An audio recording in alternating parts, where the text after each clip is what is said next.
ሰላም አለይኩም ወራህመቱላሂ ሰላም ጓደኞች፣ በጣም የሚገርመው ነገር ማለት ነው የኮሜንት አማኞች፣ ለማንኛውም እየሰማሽ በሰላም ብያችኋለሁ። ስለ ታሪክ ከማል ስናነሳ ትንጫጫላችሁ፣ ግን ሰላም አለይኩም ወራህመቱላሂ ወበረካቱ። ሰላም ወንድምና እህቶች፣ ወንድሜ በመጀመሪያ ደረጃ የኡስታዝ ሳዳት ከማል ስም ሲነሳ ትንጫጫላችሁ ብልሃል። አዎ መንጫጫትም ያስፈልጋል። መች ነው መንጫጫት የሚያስፈልገው? ስሙ ያለ አግባብ ሲነሳ። ስህተቱንማ በግልጽ ከጠቀስከው ምንም መንጫጫት አያስፈልግም። ግን አንተ እየነገርከን ያለኸው ስህተቱን ሳይሆን የድሮ ታሪኩ ነው። ከማል ማለት ነው የከተማ ዱርዬ ነበረ። ከዱርዬነት ወደ ቁርአን መቅራት መጣ።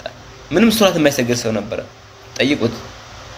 ከዛ ሱራ ወደ ዱርዬ ነበረ፣ ሰላት የማይሰግድ ነበረ ምናምን ብለህ ተናግረሃል። ሰው እኮ ሀታ ካፊርም የነበረ ሰው እኮ ነበረ። ግን አሁን አላህ ሱብሓነሁ ወተዓላ እስልምናን ወፍቋቸው ስለ እስልምና በደንብ የሚያስተምሩም ሰዎች አሉ። ታዲያ እነኚህ ሰዎች የኔን መብት ስለነኩብኝ ብቻ እና አንተ እኮ ድሮ እንደዚህ ነበርከ ምናምን ብዬ እናገራቸዋለሁ እንዴ? ይህን እኮ ይህን ሁላ ነገር ተነገርከው ያንተን መብት ነክቶብህ ይሆናል። እስኪ አንተ ወንድ ሁንና ከሱ እኮ በእውቀት በልጣለሁ ለኔ እውቀት አለኝ ብለህ የምታስብ ነገር ከሆነ እስኪ እንደሱ አስተምር አንተ። ሳዳት ከማል ማለት የዘመናችን አቡ ጀህል ማለት ነው። ግን ሳዳት ከማል ስንቱን ሰው ስንቱን ጃሂል አታሎታል።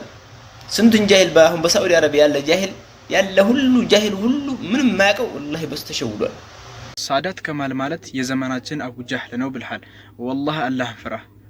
የሳዳት ከማል ስራና የአቡ ጀህል ስራ ወላሂ ጭራሽ አይደለም አንድ ሊሆን ጭራሽ አይገናኝም። ጃሂሉን ሰው አታሎታል ብለህ ተናግረሃል። ኢድጋ ነው ያታለለው?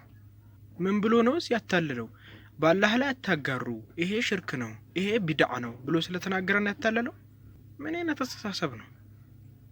ድሮ ዱርዬ ሊሆን ይችላል፣ አሁን ግን ዱርዬ እንዳልሆነ ጠንቅቀን እናውቃለን። ስንቶቹ ከሽርክ ከቢድዓ ከጫት ከዘረኝነት እንዲወጡ ሰበብ የሆነ ምርጥ መካሪያችን ነው። ወንድምና እህቶች ለእንደዚህ አይነት ሰው ብዙም ቦታ አትስጦት። አንተ የእውነት ለህዝቡ ያዘንከ ነገር ከሆነ እንደሱ አስተምረን። የሱን የህይወት ታሪክ አንፈልገውም። ስለዚህ የሱን የህይወት ታሪክ ከምትነግረን አንተ እንደሱ አስተምረን። ምክንያቱም የሱን ትምህርት በመስማታችን ተጠቀምን እንጂ ምንም የተጎዳነው ነገር የለም። ሰላም አለይኩም ወራህመቱላሂ ወበረካቱ።